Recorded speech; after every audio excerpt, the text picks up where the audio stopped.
지금 시각 6시 15분입니다. KBS.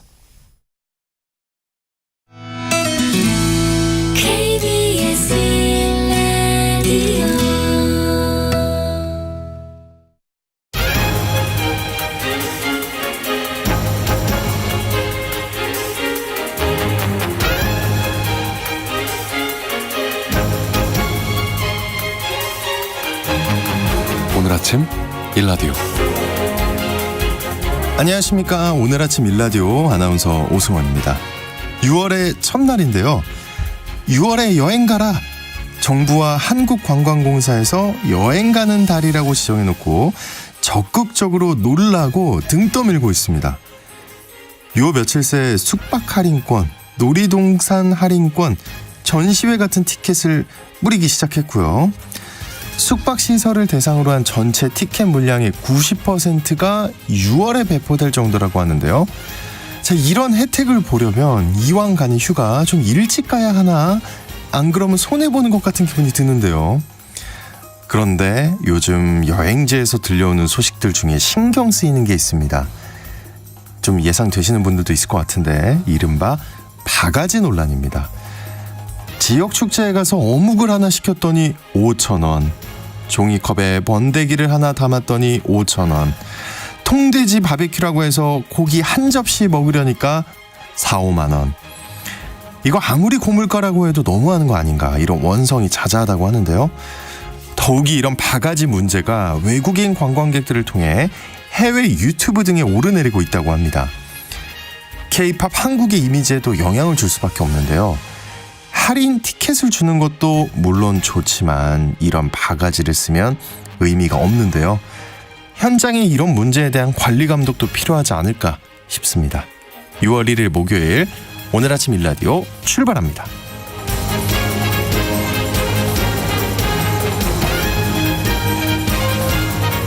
오늘 아침 일라디오 이 시간은 물론 KBS 일라디오의 모든 프로그램은 유튜브 KBS 일라디오 공식 채널이나 모바일 콩 어플리케이션 통해 실시간으로 함께 하실 수 있습니다. KBS 일라디오 채널 구독과 좋아요, 댓글 많이 부탁드립니다. 자, 오늘 농수산 이슈 살펴보고요. 어른의 성장법 시간에는 분노 조절 장애를 겪는 경우가 많은데요. 그 원인과 3단계 조절법에 대해 살펴보겠습니다. 또 이해관계 시간에는 상가 권리금 관련한 올해 대법원 판례 사건을 살펴보겠습니다. 자, 여러분 문자 참여하실 수 있는 퀴즈 드리겠습니다. 방금 이해관계 코너 안내에서 언급을 해드렸는데요. 기존의 점포를 인수할 때 시설이나 고객과 영업 방식 등을 인계받는 대가로 지급하는 돈이 있죠. 주요 상권에서는 보증금보다 무서운 게 이건데 뭘까요? 네, 이건 임차인끼리 거래하는 돈이죠. 추첨을 통해서 농촌진흥청에서 제공하는 웰빙 혼합 잡곡 세트를 한 분께, 향긋한 커피를 드실 수 있는 모바일 커피 쿠폰을 4분께 드리겠습니다. 방송에 참여하실 분들은 단문 50원, 장문 100원이 드는 유료 문자 샵 9730으로 보내주시기 바랍니다. 유익한 정보와 살아있는 이야기가 있습니다. KBS 오늘 아침 일라디오.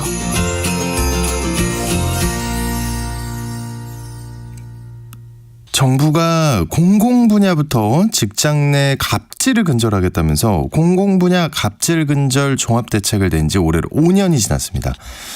그런데 공공분야 갑질 문제 여전하다는 평가입니다. 농업분야 공공기관 상황도 크게 다르지 않은데요. 전국농업노동조합연합회가 지난 4월부터 이달 말까지 3개월간 10개 기관 직원 대상 온라인 설문조사를 하고 있습니다. 농수산 이슈, 오늘은 농업 분야 공공기관의 갑질 문제 어떤 상황인지, 노동조합들은 이 문제를 어떻게 해결할 건지 얘기 들어보겠습니다. 한국농정신문의 원재정 기자 전화 연결되어 있습니다. 안녕하십니까? 네, 안녕하세요. 한국농정신문 원재정입니다. 네, 직장에서의 갑질 문제가 심각하다고 말하는데 정부가 공공기관부터 자정 노력을 기울이겠다고 발표한 지도 올해로 5년이 됐다고요? 네, 맞습니다. 갑질이란 거 우월적인 지위를 이용해서 상대적으로 낮은 직급의 사람을 인격적으로 모욕을 주거나 또 함부로 대하는 것을 말하는 건데요. 네. 직장 내에서의 갑질 피해 소식도 언론을 통해 확인하고 있습니다. 정부가 지난 2018년 7월에 국정 현안 점검 조정회의를 통해서 공공분야 갑질 근절 종합 대책을 발표했습니다. 당시에는 국정 현안으로 논의할 정도로 이 갑질 문제는 뿌리 깊게 그리고 넓게 퍼져 있다는 걸 알 수 있는데요. 2019년 2월에는 관계부처 합동으로 가이드라인을 배포하기도 했습니다. 갑질의 유형은 어떤 건지, 또 갑질 차단할 수 있는 조직 운영 방법은 뭔지, 또 갑질이 발생했을 때 처리하는 요령, 피해자는 어떻게 보호하는가, 비교적 구체적인 예방과 또 사후 처리 방안이 나열되어 있습니다. 문제는 공공분야의 갑질 행태가 크게 개선되지 않았다는 것입니다. 농업 분야 공공기관 상황도 마찬가지라는 거죠? 예, 맞습니다. 그래서 농업분야 공공기관 노동조합이 이 갑질 문제 해결에 나섰습니다.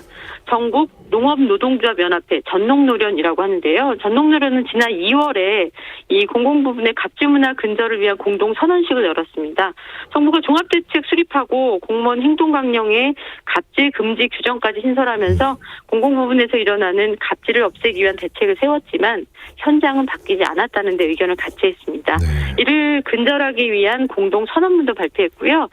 구체적인 활동도 시작했는데 지난 4월부터 이달 말까지 전농노련 회원사 중에서 10개 기관, 한국농어촌공사, 한국농산식품유통공사 등 이 10개 기관 직원들을 대상으로 온라인 설문조사 계획도 밝혔습니다. 현재 설문조사가 진행 중인 상황입니다. 네, 농업기관의 노동조합이 직원들을 위해 팔을 걷고 나섰네요.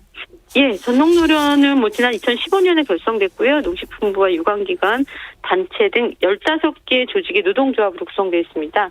한참 설문조사를 진행 중인 가운데 지난달 25일에 국회를 찾았습니다. 국회 농림축산식품해양수산위원회 소속 어기구 더불어민주당 의원과 이 갑질 근절을 주제로 간담회 자리를 마련한 건데요. 이날 보다 구체적인 갑질 사례 들을 수 있었습니다. 네. 농업 분야의 공공기관 최상위기관은 농림축산식품부잖아요. 그렇죠.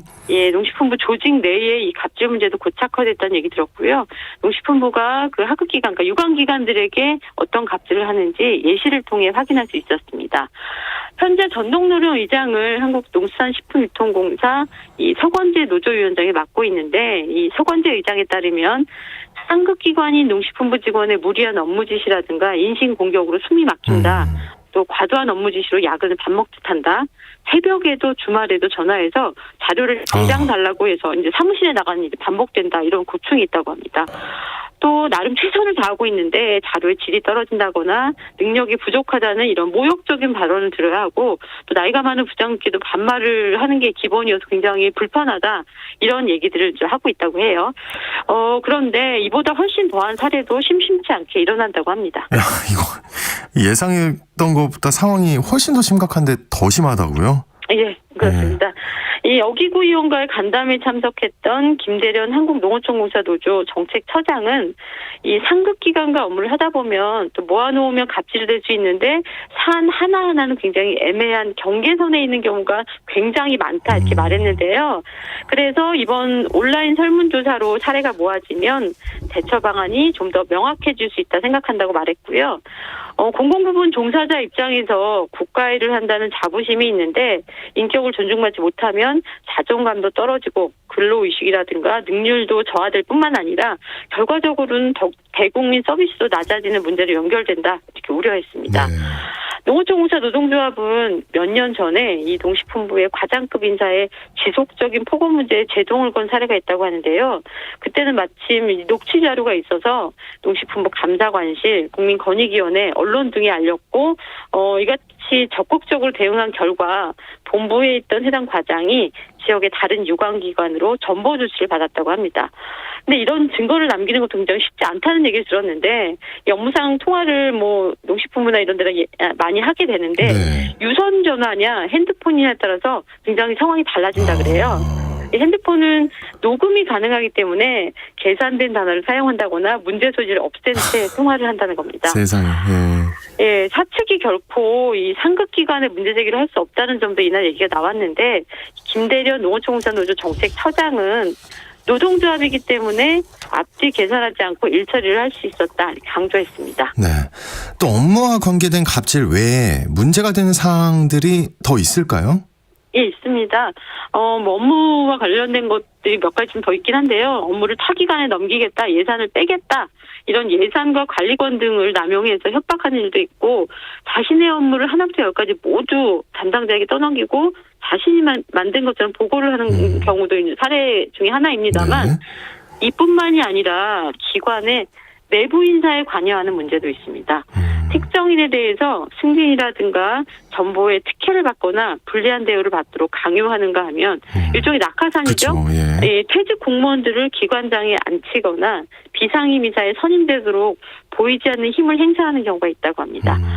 각 기관 노조위원장들은 이 뭐 업무의 전문성이라도 있으면 그나마 도움이 될 텐데 소비자 수준의 인식만 가진 분들이 기관장 등을 맡게 되면 기본적인 업무 파악에 임기를 소비한 일이 많아서 기관 발전에 역행하는 경우도 많다. 굉장히 답답해했습니다.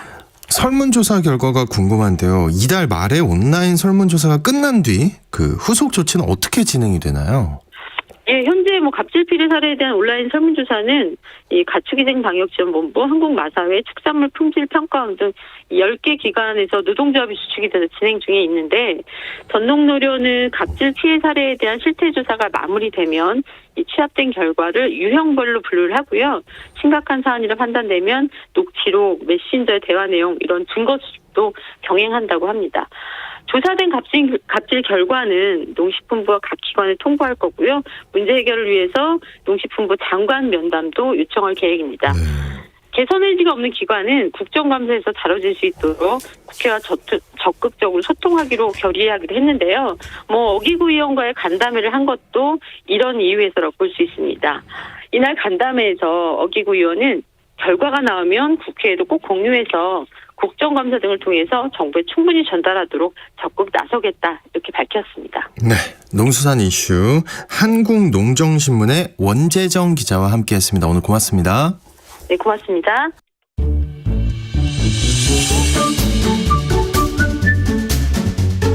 아침을 여는 기분 좋은 습관. KBS 오늘 아침 1라디오.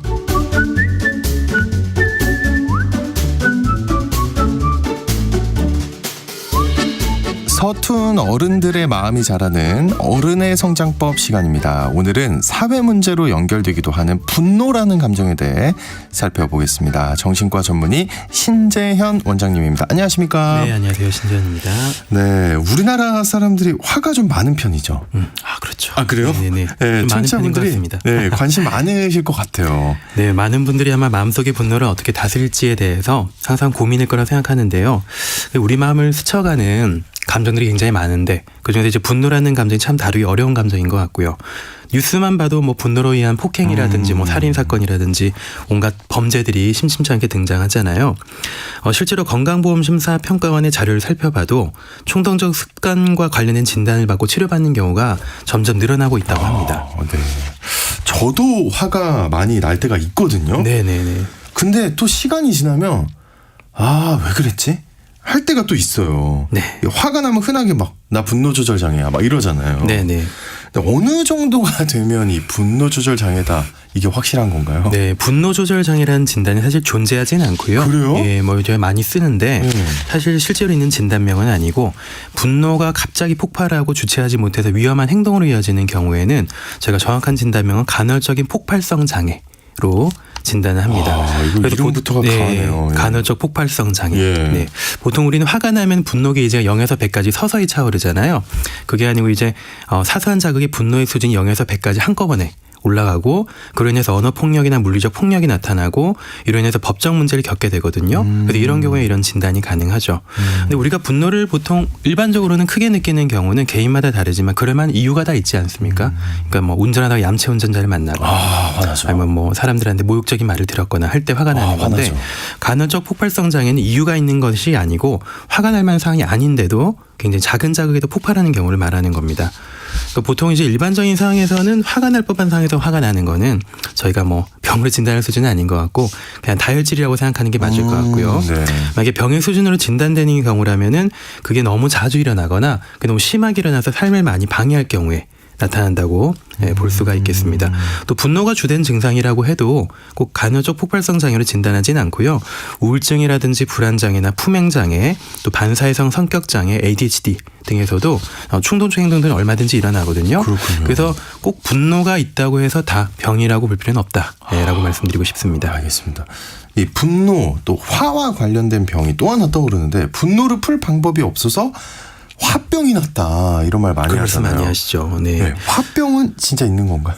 화병은 실제로는 있는 병이고요. 이거는 화병은 공식적으로 인정된 병이고 네. 화병이라고 해서 이제 실제로 그 단어 그대로 정식으로 세계에서 사용하는 정신과 진단 체계에서 등재된 적도 있습니다. 우리나라 지역 내에서 한국의 이제 문화적 맥락 안에서 특수하게 일어나는 질병으로 인정된 적이 있고요. 근데 사실 화병의 진단 기준 보면 우울증과 크게 차이는 나지는 않거든요. 과민하고 우울하거나 또 불안한 정서에 그 신체 여러 부위에 통증을 동반하는 것이 특징이고요. 통증까지. 네, 통증까지. 이제 한이라고 하면은 보통 우리가 왜 과거에 우리네 어머니들의 모습이 좀 떠오르잖아요. 왜요?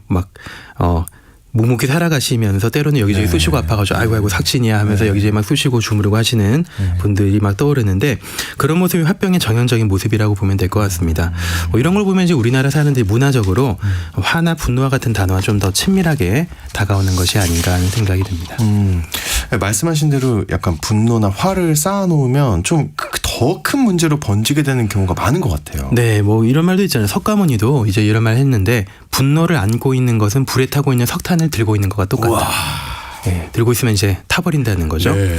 그래서 우리가 감정을 표현하지 못한 채로 계속 곱씹고 반추하고 계속 상기하는 것은 오히려 그 분노를 더 강하게 만들고 결국 그 감정이 압도되게 만들 가능성이 있다는 거거든요. 그러니까 우리는 분노에 타버리기 전에 어떤 식으로든 잘 표현하고 흘려보내는 게 중요한 것 같습니다. 근데 그렇다고 또 이제 분노를 다 표현하고 이런 것도 좋은 건 아닐 것 같은데 그러면은 이 좀 자기의 감정을 적절하게 표현하는 게 있을까요? 말씀하신 대로 감정 잘 표현하는 건 중요하지만 정도를 잘 조절하는 게 또 중요하거든요. 온건하게 잘 표현할 필요가 있고요.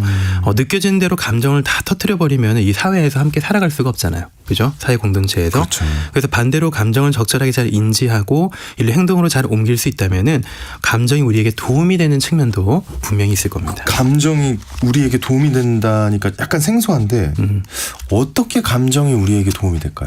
저희가 보통 불안이나 분노 같은 것들은 필요 없는 감정을 생각하기 쉬운데 네. 한번 예를 들어 보자면요.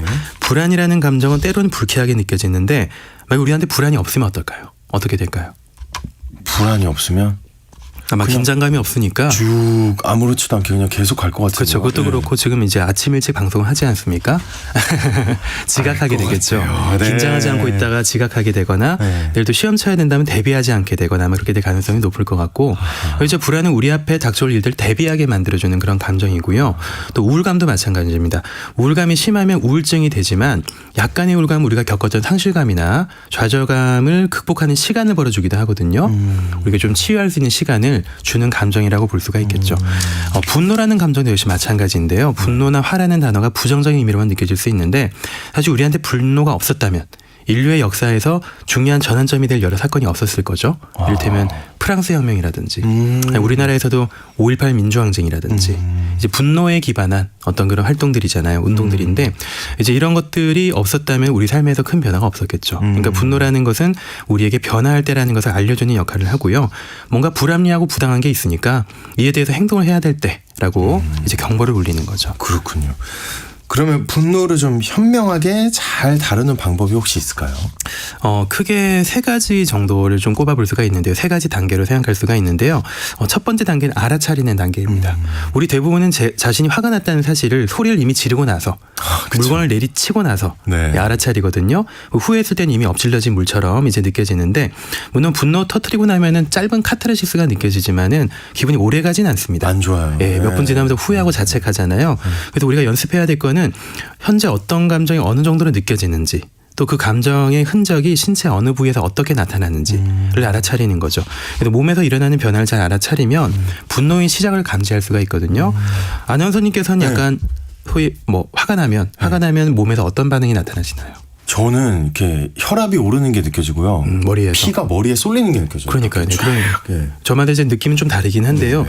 우리 몸에서 체온이나 혈압이나 이런 것들 조절하는 자율신경계라는 신경계가 있는데 분노는 자율신경계를 흥분시키거든요. 그래서 뭐 두통 생기거나 피가 쏠린 느낌 같은 게 나타날 수가 있고 오, 네. 사람마다 뭐 강렬할 수도 있고 굉장히 미묘한 정도로 조금 나타날 수도 있는데요. 만약에 행동으로 이어지기 전에 몸에서 일어나는 불편함을 좀 더 기민하게 알아차릴 수 있으면은 브레이크를 걸 수가 있겠죠. 네. 그래서 이제 내가 느껴지기 시작하면 또 시작이네. 이제 좀 난리가 나기 시작할 것 같다.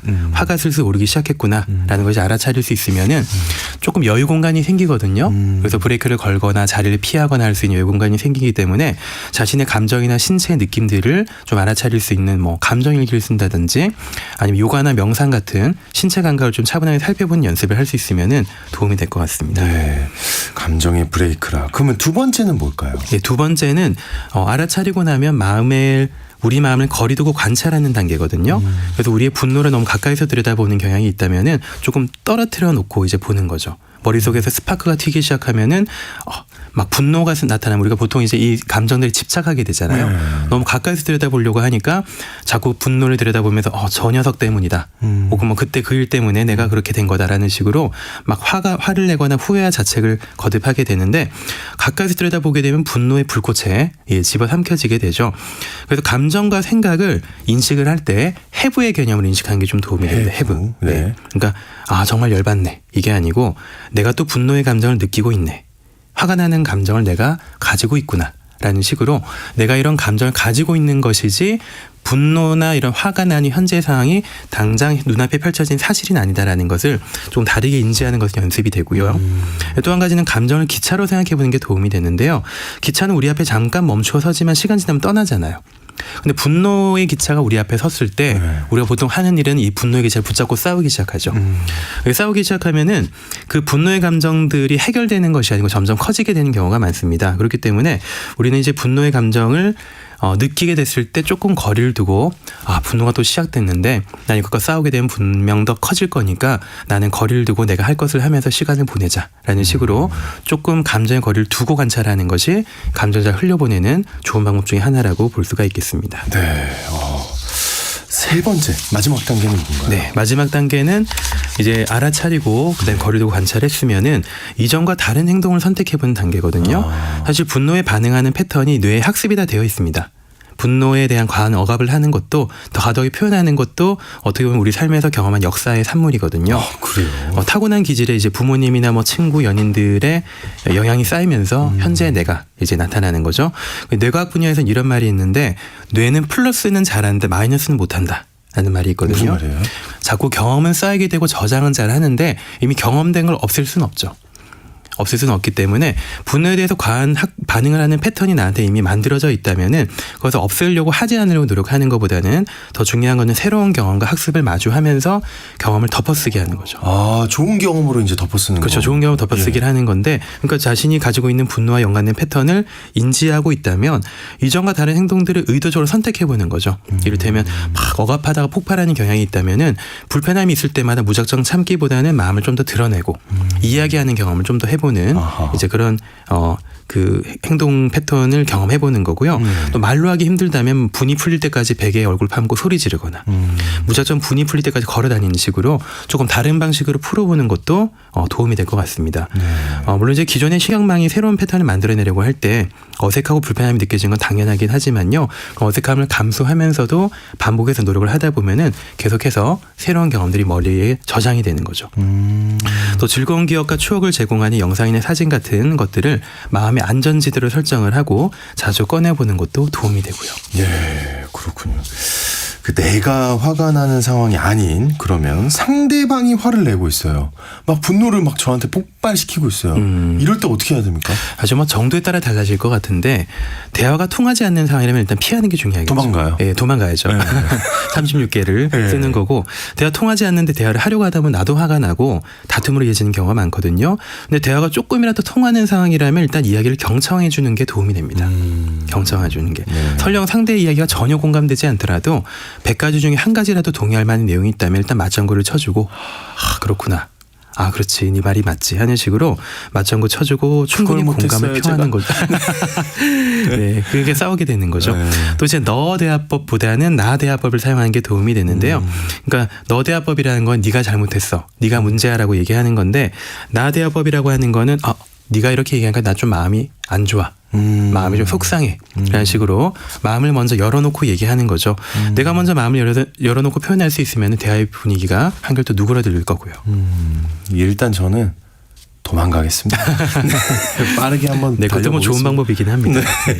일단 분노를 다루는 3가지 단계를 소개해 주셨는데 스스로 노력해도 안 된다면 도움을 받아야 할 것 같아요. 어떤 그 치료가 이루어지나요? 병원에 올 정도라면 아마 분노 때문에 왔다 하면은 큰 사고를 쳤거나 아니면 주변 분들과 갈등이 좀 심한 상태일 거라고 생각을 하고요. 사실 이럴 때는 저희가 정확한 진단이 필요하거든요.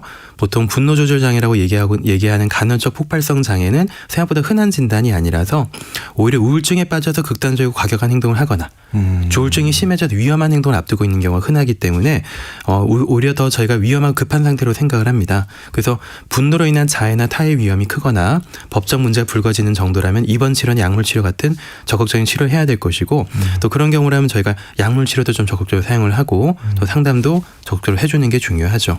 이런 치료를 통해서 감정의 압력을 조금이나마 빼줄 수 있다면은 아무래도 상태가 안정이 되거든요. 그래서 약물과 심리 상담이 그런 역할을 해줄 수가 있을 것 같습니다. 네. 자, 어른의 성장법 오늘은 분노에 대해서 살펴봤습니다. 지금까지 정신과 전문의 신재현 원장님과 함께했습니다. 오늘 고맙습니다. 네, 감사합니다.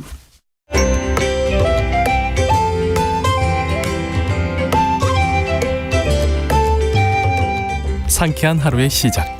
KBS 오늘 아침 일라디오. 다양한 갈등과 손실을 발생시킬 수 있는 이해관계와 법률 문제에 대해 살펴보는 시간, 이해관계 시간입니다. 법률사무소 세로의 박예준 변호사님 나와주셨습니다. 안녕하십니까? 안녕하십니까? 네, 오늘은 어떤 사람들 사이의 이해관계에 대한 내용일까요? 오늘은 이제 상가 그 임대차 권리금에 관해서 임차인이 권리금을 회수하려고 했는데 네. 임대인이 방해를 했다.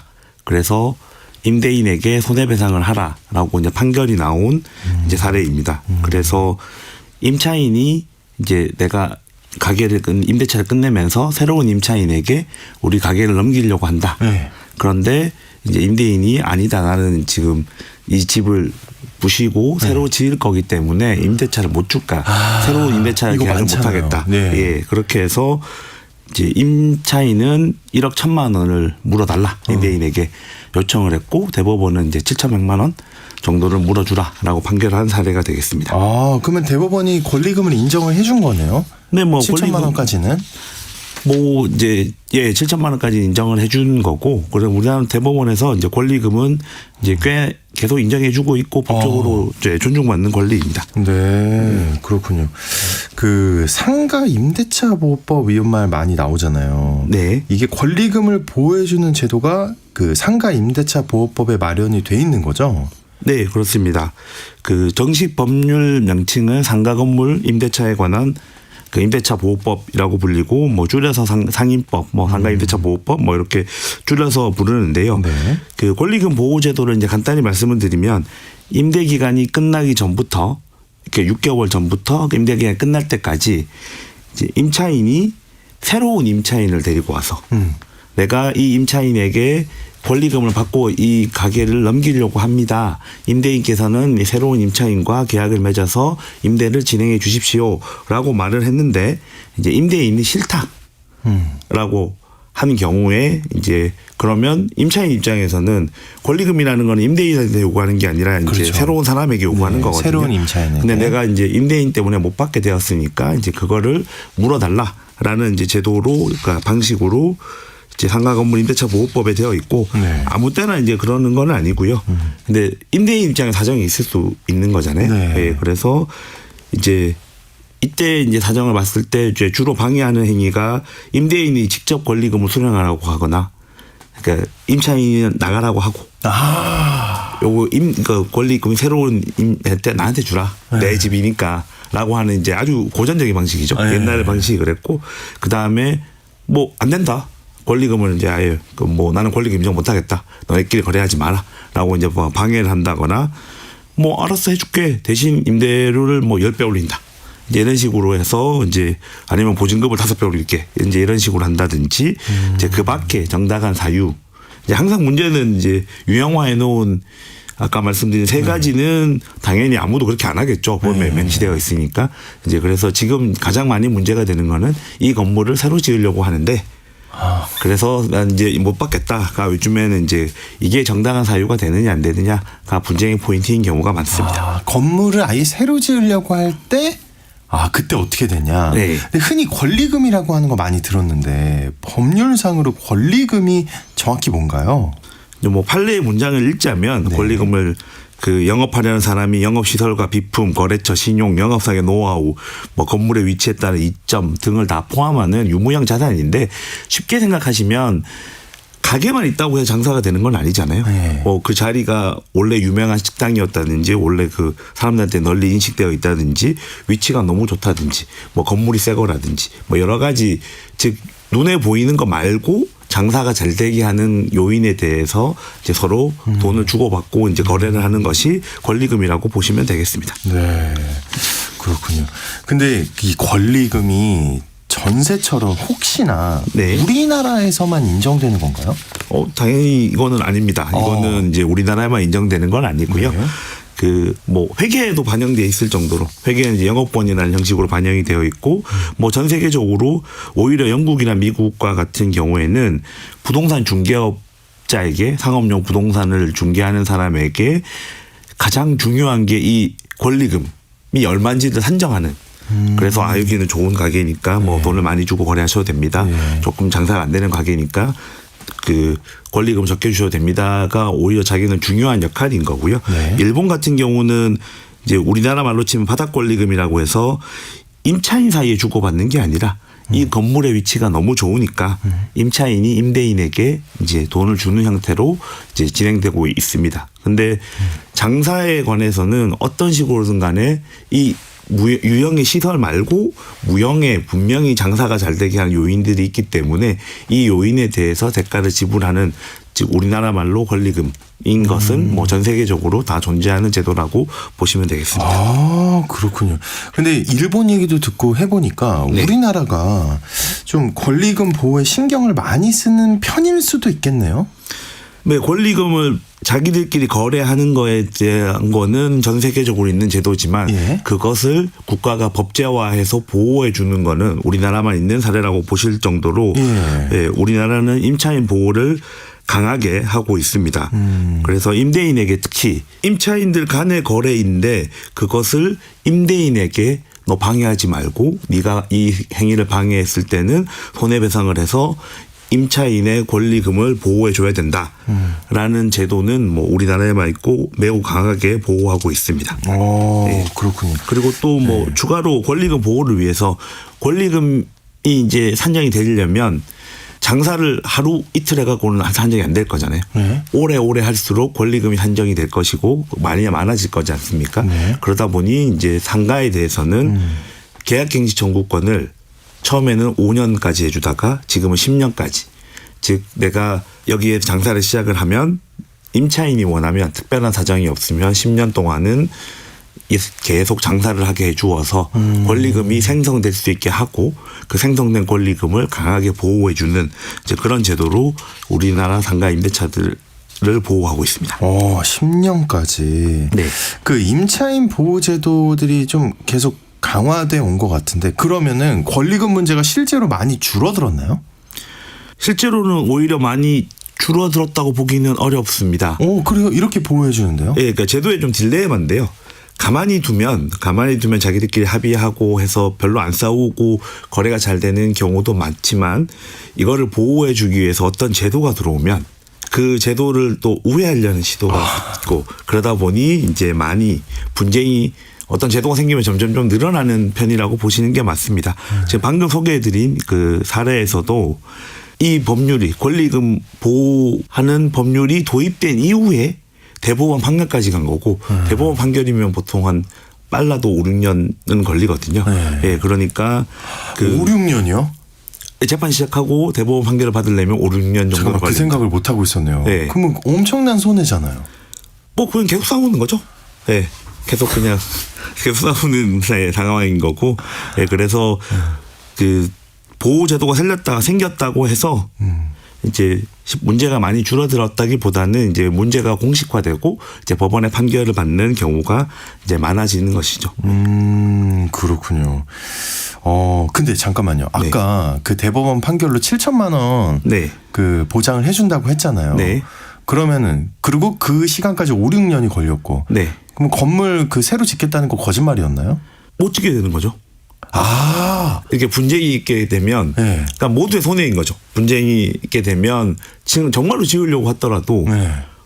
어떻게 뭐 소송 중이고 또 소송을 할 때는 뭐 처분금지 가처분이니 여러 가지 그 건물의 형태를 변경하지 못하게 하는 장치를 하고 재판을 시작하기 때문에 뭐 자기가 실제로 지으려는 의사가 있었다고 하더라도 이 재판이 끝나서 그 7천만 원에 대한 변제가 끝날 때까지는 사실상 업무 진행이 안 됐을 겁니다. 그렇군요. 야, 어쨌든 그 권리금에 관련해서는 뭔가 문제 해결이 어려울 수도 있을 것 같은데 좀 넓게 좀 바라볼 필요도 있을 것 같고요. 그럼 변호사님은 원인 어떻게 바라보고 계신가요? 뭐 결국은 상호 간의 신뢰에 관한 문제인 거죠. 그래서 상호 간에 이제 정보 공유도 잘 안 돼 있고 그다음에 계약을 체결할 때도 정보를 공개한다기보다는 관례적으로 한 장짜리 그러니까 단랑 계약서 주고 서로 사인하고 잘해봅시다 정도로 하는 그러면서 속마음은 이 사람이 제도를 악용하면 어떡하지? 나를 괴롭히면 어떡하지? 임대료 절대 안 되면 어떡하지? 그다음 내가 하려는 거에 대해서 뭐 추가적인 막 보상을 요구하면 어떡하지? 뭐 이런 문제가 생겨서 이제 상호 간의 신뢰에 관한 문제가 제일 깊지 않나라고 생각합니다. 네. 그렇군요. 권리금으로 좀 돌아서 더 여쭤볼 부분이 권리금 계약은 임차인들끼리 이루어지는 거잖아요. 네. 어쨌든 간에. 둘 사이에 문제는 없나요, 혹시? 임차인 사이의 문제도 예, 당연히 문제가 없을 수는 없겠죠. 예, 그래서 이제 권리금과 관련한 임차인들 사이의 문제점들은 권리금 사기라는 이제 문제도 발생하고요. 예, 권리금 사기가 뭐냐면 장사가 실은 잘 안 되는 집인데 장사가 잘 됩니다. 이렇게 거짓말로. 이제 속여서 그 심지어는 뭐 그 포스 기록을 속인다든지 아르바이트생을 써서 많이 보이게 한다든지 하는 정도의 그 권리금 사기에 관한 문제도 생기고 그다음이 이제 임차인들 사이에 또 많이 발생하는 문제는 이제 경업 금지라고 해서 그게 뭐예요? 겸업 금지요? 그러니까 경쟁되는 업무를 하지 마라라고 해서 경업인데 여기서 잘 되는 순댓국집이 제가 운영을 하고 있었는데 순댓국집을 비싼 권리금을 받고 팔았는데 그 옆에 가서 바로 열어요? 설마? 순댓국집을 다시 연다거나 아니면 국밥집을 열고 순댓국을 판다거나 이런 식으로 하면 이 사람이 순댓국집 장사를 잘하고 이 동네 사람들은 이 가게에서 순댓국을 먹는다라고 믿고 비싼 돈을 지불하는 사람 입장에서는 뭐 황당하기도 하고 그래서 권리금을 그렇게 많이 줬는데 왜 영업에 큰 방해도 받고 그래서 임차인들 사이에서는 요 두 가지 분쟁이 많이 일어나고 있습니다. 야, 이게 그 임대인 문제도 어렵구나 싶었는데 임차인들 사이 문제도 쉽지가 않아 보이는데 그럼 이거를 방지할 방법은 혹시나 따로 없을까요? 분쟁에 관해서 방지하는 방법은 가장 좋은 것은 계약서를 잘 쓰는 것인데요. 이제 우리나라 같은 경우는 아직은 계약서에 뭔가 구구절절히 계약사항을 잘 포함하는 것이 아직 익숙치 않을 뿐만 아니라 그래서 이걸 돕기 위해서 이제 뭐 국토교통부나 이런 데서 표준 계약서들을 많이 제공을 합니다. 그렇지만 그야말로 표준 계약서다 보니까 들어갈 수 있는 내용이 좀 제한적이고 그렇게 되어 있어서 결국은 분쟁을 방지할 수 있는 방법은 상호 간에 계약을 하면서 많은 대화를 나누고 그다음에 서로 속이지 말고 많은 정보를 파악해서 계약서에 반영하는 것이 가장 좋기는 합니다. 그래요. 근데 이제 약간 그 큰 규모의 장사를 하시는 분들일 경우에 그리고 그런 경우에 권리금이 발생했을 때는 제가 만약에 그 당사자라고 하더라도 그런 계약서를 쓰는 게 당연하다고 느껴질 것 같기는 하거든요. 근데 소상공인들 입장에서 장사하는 분들이 굉장히 많을 것 같고 또 그런 경우에 권리금이 문제가 됐을 때 그런 계약서를 쓰는 게 어렵지 않을까. 일단은 제일 어려운 점은 관행상 뭐 우리나라 계약서가 너무 이게 단순하다. 단순하고 한 장짜리 계약서. 예. 뭐 임대차를 사시는지 모르겠지만 주택 임대차도 마찬가지지만 그 큰 금액의 거래를 하면서도 달랑 한 장짜리 계약서를 많이 쓰는데 제가 이제 일선에서 그 자문 드릴 때 많이 드리는 말씀은 하고 싶은 말 있으면 거기 다 적어라. 뭐 멋있게 문구로 적을 필요도 없고 둘 사이에 나눠서 이렇게 하기로 한 그러니까 서로 간에 소통한 내용이 있으면 거기다가 뭐 자필로라도 다 적어서 가능한 많은 내용을 계약서에 남겨라라고 자문은 드리지만 네. 그래서 어쨌든 그게 제일 좋고 또 그다음 필요하시다면 뭐 서울시나 정부에서 하는 관련 교육 예를 들면 상가 임대차법 시민교육 뭐 이런 것들에 참가하셔서 관련 내용을 조금 더 익히는 것도 많은 도움이 되실 것 같습니다. 네, 알겠습니다. 이해관계 오늘은 권리금 문제를 살펴봤습니다. 법률사무소 세로의 박예준 변호사님과 함께했습니다. 오늘 고맙습니다. 감사합니다. 네, 오늘 정답은 권리금이었습니다. 네, 문자 보내주신 분들이 많은데요. 네, 정답자는 이따가 중복 당첨 여부 확인 후에 홈페이지에 게시해 놓겠습니다. 오늘 아침 일라디오 내일 찾아뵙겠습니다. 아나운서 오승원이었습니다. 고맙습니다.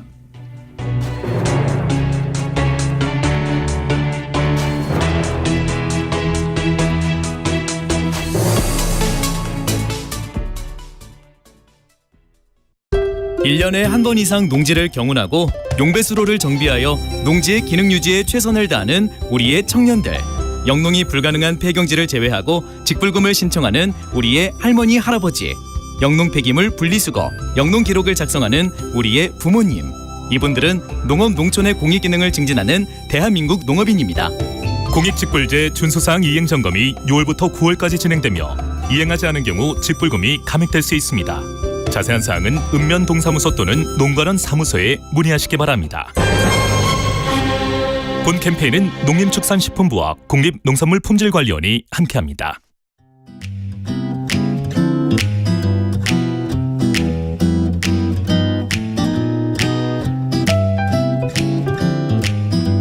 안녕하세요. 바른말 고운말입니다.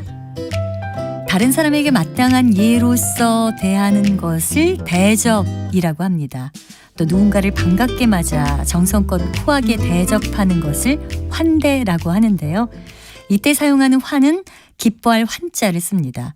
보통 환영, 환호, 환희 같은 단어에서도 쓰이고 있습니다. 그렇다면 상대방을 소홀하게 대접하는 것은 뭐라고 할까요? 이때는 문득 홀자를 쓰는데 이것을 발음할 때 글자 그대로 홀대라고 하는 것이 맞을까요? 아니면 홀대라고 된소리로 발음하는 것이 맞을까요? 여기서 쓰이는 한자 대접할 대자는 우대나 환대와 같이 앞 음절이 모음으로 끝나거나 니은 받침으로 끝날 때는 글자처럼 예사소리인 대로 발음을 하지만 접대와 같이 니은 이외의 받침이 올 때는 된소리인 때로 발음합니다. 따라서 소홀하게 대접하는 것은 홀대라고 발음합니다. 홀대는 정성을 들이지 않고 아무렇게나 하는 대접을 뜻하는 표현인 푸대접과도 같은 것으로 볼 수 있습니다. 참고로 푸대접과 형태가 비슷해 보이는 표현으로 푸접이 있지만 푸대접과는 전혀 관계가 없습니다. 푸접은 남에게 인정이나 부침성, 포용성 따위를 가지고 대함 또는 그런 태도나 상대를 뜻하는 우리 고유어 표현입니다. 어머니는 손자에게 푸접을 하고 사십니다. 이렇게 표현할 수 있습니다. 바른말 고운말 아나운서 변희영이었습니다.